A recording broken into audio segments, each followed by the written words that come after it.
Hey, what's up guys? Do you want to know how to make that epic oscilloscope effect that I had in the intro of my latest full Backrooms episode? Well, all you gotta do is go to osci-render.com and download the software and Blender plugin. Alright guys, that's it for today, except if you want some tips and tricks.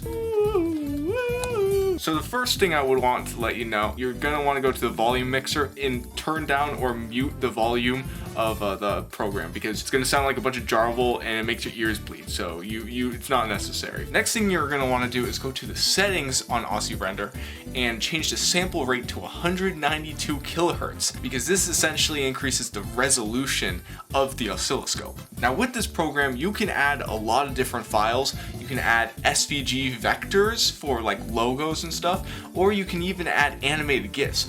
But for this tutorial, I'm going to focus on how you can get your Blender scenes into the program. So when you're setting up Blender for the oscilloscope effect, you're going to want to set the camera resolution to anything that's square, so it doesn't affect the aspect ratio displayed on the oscilloscope. Next thing, after you have the oscilloscope plugin enabled, of course, you're going to want to go to the render settings and select connect to osci-render instance. You won't see anything yet, and that's because the oscilloscope uses grease pencil marks for what it traces. So now what you're going to want to do is create a scene line art. Make sure the cache is all clear and it's selected the camera, and it should be displaying on your oscilloscope now. You can also check this settings button in osci-render and affect how the preview is displayed, like the glow or the permanence of the trace marks. But alright, that's cool, but what if I want to add some details that aren't appearing in the scene line art?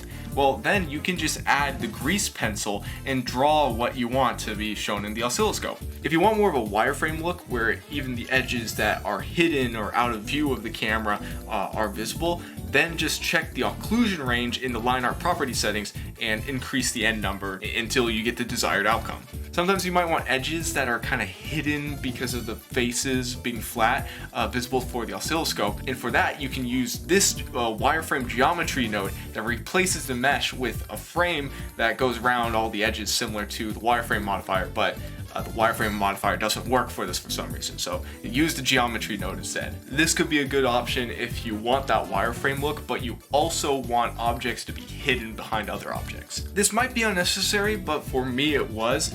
Sometimes you might run into this issue where the oscilloscope is clipping around the edges because the line art is not ending even where the camera can't see it, so it causes this strange border on the oscilloscope.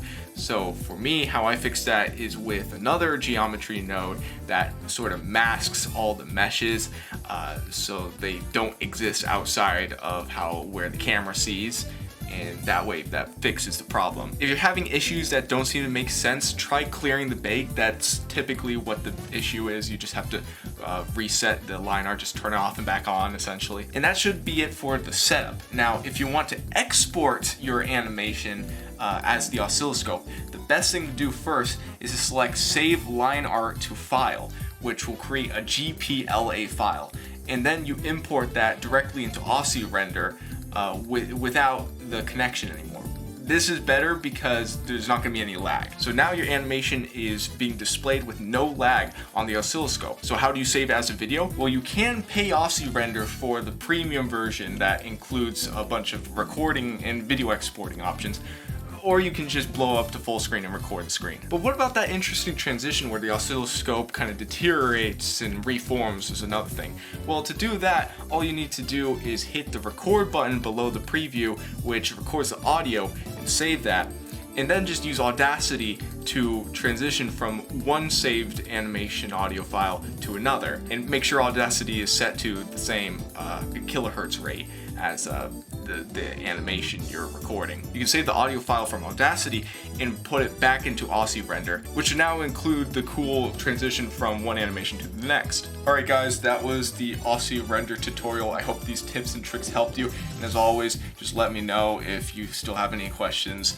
Very new at tutorials still. I hope you find this helpful. Let me know if you have any questions, and I'll see you in the next one. Okay.